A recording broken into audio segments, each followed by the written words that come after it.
Hey everyone, welcome back to Inside Indiana Overtime. I'm joined by Connor Killoren from the IDS. He's the basketball columnist. Just getting started on the season, and Connor, I mean, this is a coveted position to be a guest on Inside Indiana Overtime. Oh, of course. Of course. What's it like? I mean, we have Robbie Howard sitting over there being all jealous that you're on here. What's it like to be one of the chosen few? This is like being on the red carpet for the first time. I mean, it's really an honor, and I see Robbie sitting over there by his own lonesome, and he's just disappointed, but I'm happy to be here. Happy to be here. Thanks for having me on. Good, yeah, no problem. And we're obviously here at Assembly Hall a couple hours after Indiana beats Hillsdale 79-39. Kind of a really weird start. IU scores the first bucket of the game and then allows 13 consecutive points from Hillsdale. A couple of the players were talking after the game where, especially Yogi Ferrell was saying that guys just weren't really communicating that well. A couple of guys were just left on islands offensively, and then defensively they just weren't a cohesive unit at all. I mean, what did you see during those first, I think it was like 6.5 minutes where IU was just kind of off? Well, going down 13-2, I really thought, offensively, shot selection and just tempo and pacing. I thought that a lot of, shots were hurried, shot selection, wasn't great. They played with almost too much energy. It just seemed like guys were so amped to take shots and get off to a fast start. And what Hillsdale did well is that they played patiently. Took their shots, were patient, and that really got IU into a hole. But I think Yogi spoke to the fact that he got the guys together and said, "Okay, we're down. This is serious. We have to come out of it." And from the 13-2 deficit, it was a 77-26 run to end the game. Yeah. So really, I think that it was just a little bit of a a sluggish start, and that's going to be an area where they have to improve, and that simply can't happen in conference play. You can't go down, and in conference play, it won't be 13-2; it'll be 25-2, especially against the top tier teams such as Michigan State and Michigan. But that's a while from now. Things can get improved. Yeah, absolutely. I mean, and Farrell said that kind of exact thing after the game, where he was saying, later in the season, especially in conference play, it's going to be a lot harder to come out of a hole like that. And yesterday, when Tom Crean was talking in his pregame press conference, he was saying that turnovers are going to be one of the keys to this game. And in a large way, he was right about that. I mean, IU turns the ball over, I think, 6 times in the first 6 minutes, and then just 2 times the rest of the first half as they go on, I think, a 31-11 run to end the first half. And a lot of it just kind of spurred from there. I mean, Crean has talked the past couple of years about the defense just really igniting his teams. And it was certainly true tonight. I mean, we were just talking about this a little bit before the video, you and I, and about just how IU just so easily got into transition off, turnovers, off missed shots. That defense really, really ignited them. And, seeing Yogi Ferrell bring the ball up the court in a hurry and getting some mismatches, getting some big plays. I mean, and I think you wrote about this a little bit in your column that's going to run tomorrow. Just how important is that going to be, obviously, moving forward into the regular season? Well, you've seen, if you followed IU basketball, really during Crean's tenure and especially the past 2 or 3 years, you've seen how critical the transition game is to the offense. And when they were forced to play a half-court game without the transition buckets, it gets ugly. I think that the one team in the Big Ten that really highlights that or exploits that weakness is Wisconsin. Yeah. When they make IU play a half-court game and the final score is in the high 40s and the 50s, IU tends to struggle because they can't get out in the fast break. And I think that, like we talked about during the first 10 minutes of the first half against Hillsdale, it was very much so. It was much a half-court game. And especially when, Yogi was out of the game and had Hollowell running the half-court, I mean, that offense was pretty much non-existent. So, going forward, like we talked about, the defense is going to have to create opportunities, especially, in the fast break and transition. And if that doesn't happen, things can get pretty ugly. But I think that that's something that can be improved. And I think that, decision making, especially on the offensive end, particularly shot selection, is going to have to improve.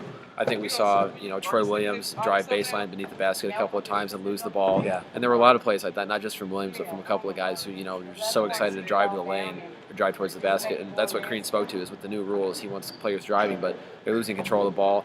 And Hillsdale in the first couple of minutes just pickpocketed guys, in the paint. And, like I said, against quality competition, it's going to be worse if that's not improved. Yeah, and you mentioned shot selection in there, and just kind of choosing your spots. Someone who did that really well tonight was Will Sheehy. I think he was 5 for 7 from the floor.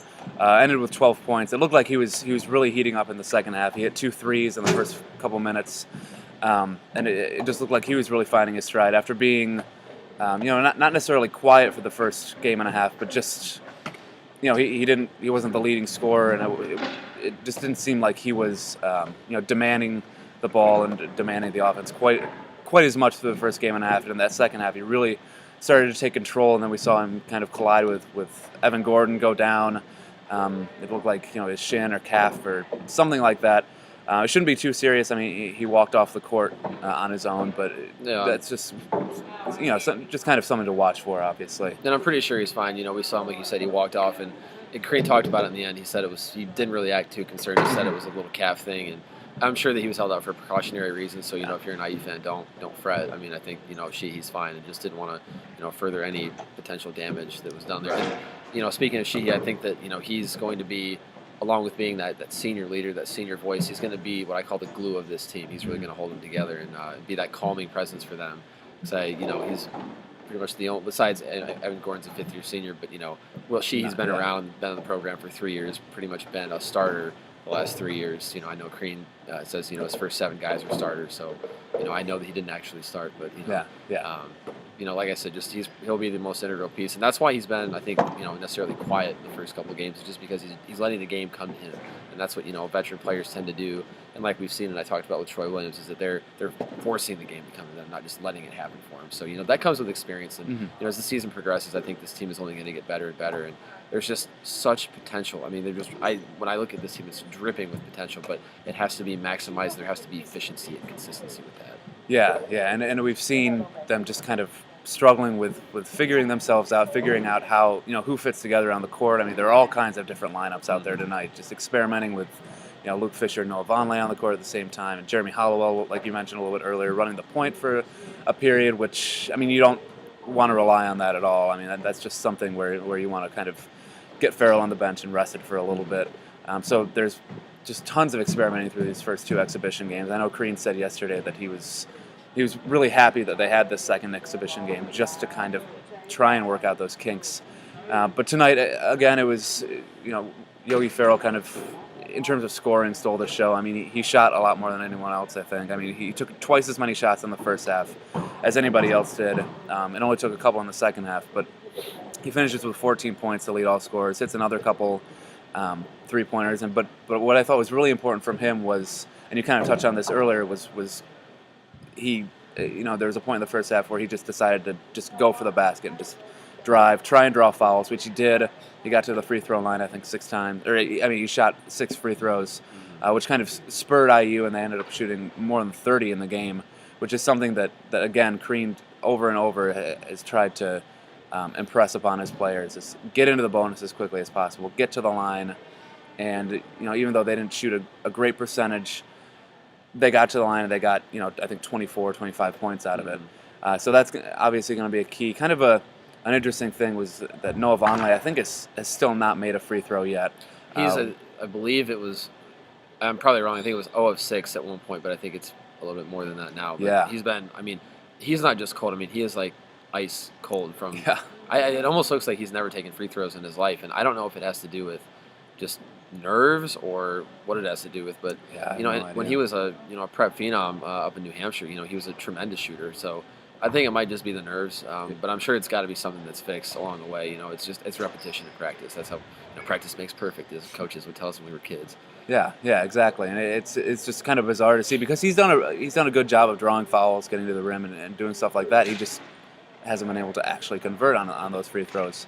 But that along with a lot of other things are kind of things to keep an eye on as IU heads into the regular season, which starts Friday here at 7 o'clock against Chicago State.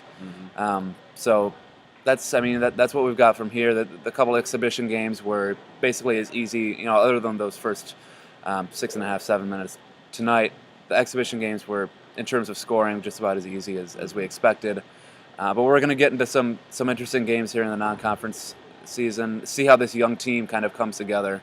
But until then, keep checking with Inside Indiana.